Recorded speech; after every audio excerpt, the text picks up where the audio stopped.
Hi, this is Michael Orrell from MobileBurn.com, and this is the Motorola DROID X2 for Verizon Wireless. It features a dual-core processor, a quarter HD resolution touchscreen display, and it's available now for $199.99 on a 2-year contract.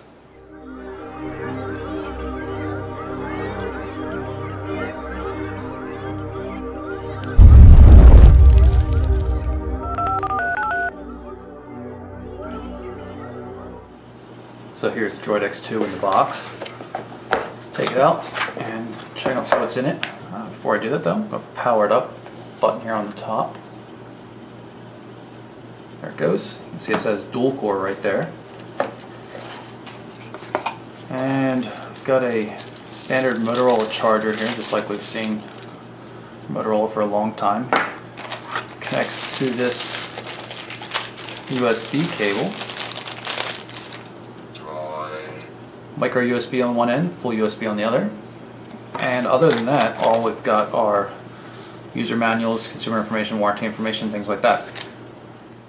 So here's the phone. I'll activate it with the lock button up top, unlock it. First thing you see is the 4.3-inch display. It's a quarter HD device, so that's 540 by 960. That's a quarter of 720p HD.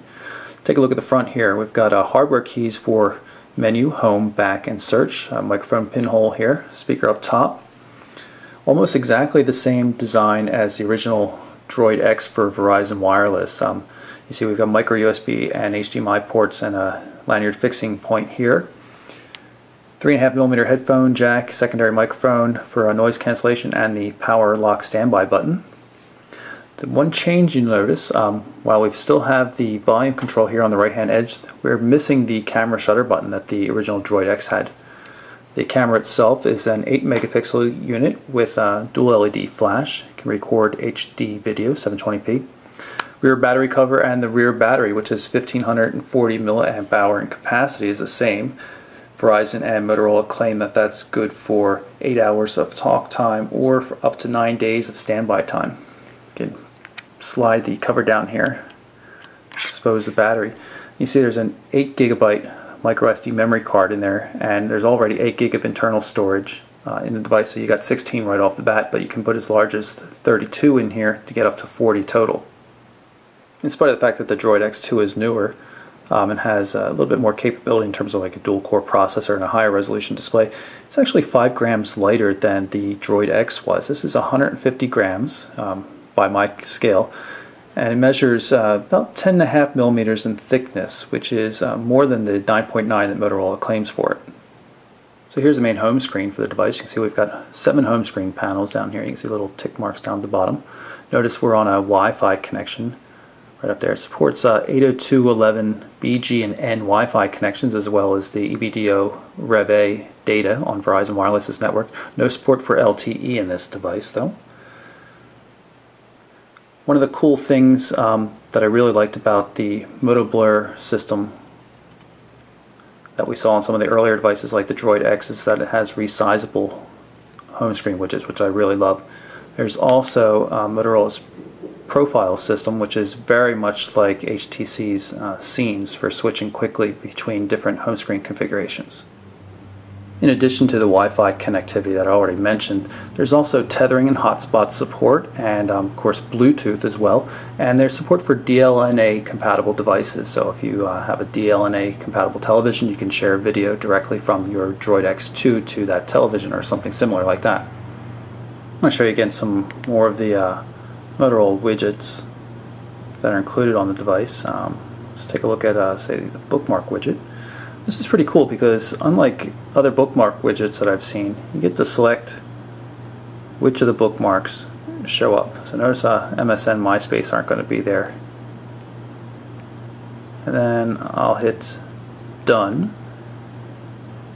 And here we are. You can see the initial bookmarks coming up. Now, just like the other widgets, I can resize. It's very flexible in how I can resize, and you'll see that it goes red when I get to a size that it doesn't support. So basically anything from here on is viable, including a full screen widget. I just hit the back arrow when I'm done. If I want to get rid of the widget, long press on it and drag it up to the trash can and it's gone. Let's take a look at what else we've got here. Calendar, contact quick tasks, I'll show you that a little bit later. Gallery, let's take a look at the weather widget here. You can add cities.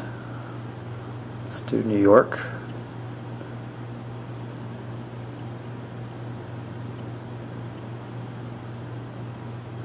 New York, New York. And say we're done. Again, it's saying Marco. I'm on Marco Island right now. Resize it as I wish to a supported format. You even get a preview of it ahead of time. That's a little too wide. Let's move that over one. There it is.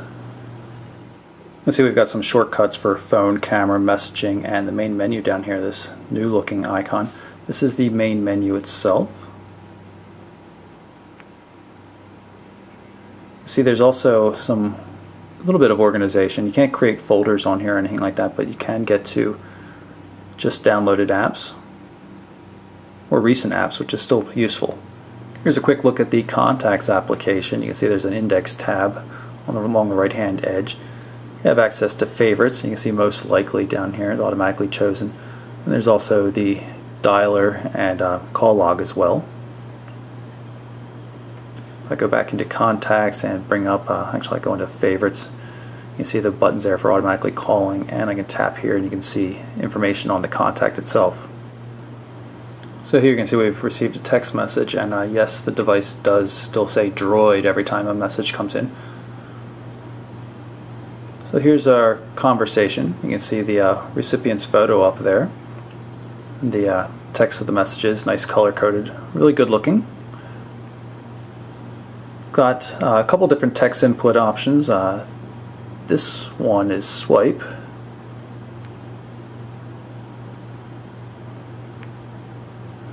And then you also can put on the default Motorola multi-touch keyboard.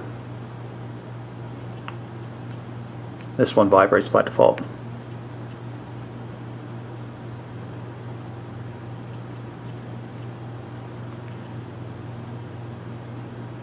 And send off the message. Go into the full inbox here. You can see a lot of messages, and these are not my messages. Somebody else must have had the old number signed up for some sort of social things in the past, because there's all sorts of garbage on here. You can of course go into landscape mode. You still have access to text input options that way as well.